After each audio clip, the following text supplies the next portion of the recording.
Hello there, how are you? Welcome back to Revelation.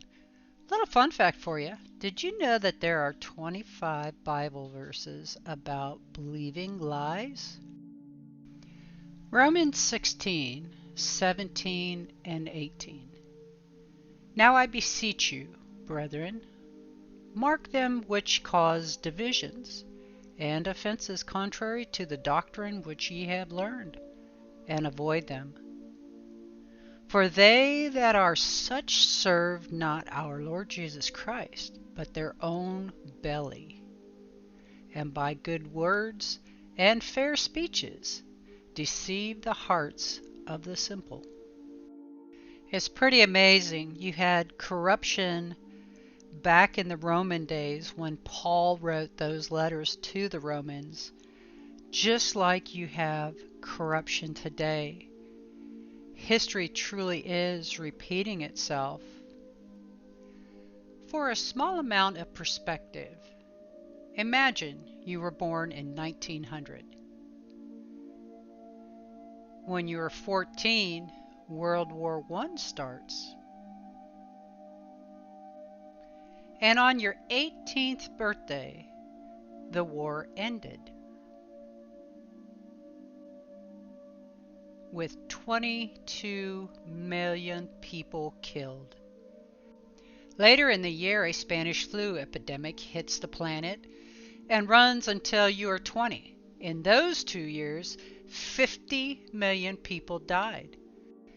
When you're 29, the Great Depression begins. Unemployment hits 25%, global GDP drops 27%, and runs until you are 33. The country nearly collapses along with the world economy. When you're 39, World War II starts. You aren't even over the hill yet.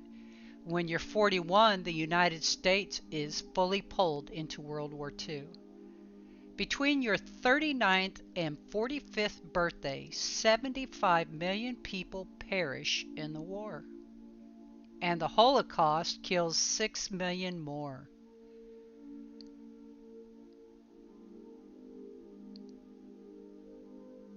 The Korean War starts and 5 million perish.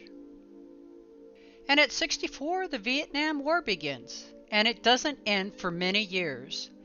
4 million people die in that conflict.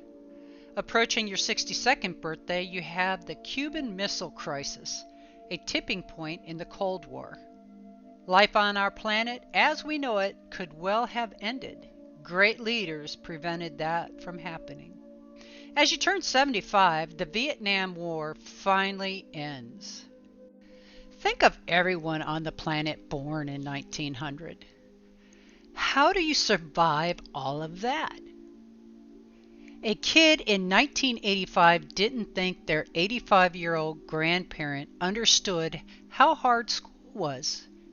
Yet those grandparents and now great-grandparents survived through everything listed above. We as a society just cannot learn from our past. Once again, erasing history, relabeling events to fit a narrative, invading other people's countries for power, control, and money, all done in the name of humanity. Alrighty then, I want to thank you all for stopping by. Have an absolutely wonderful and blessed week. I'll see you next time on Revelation.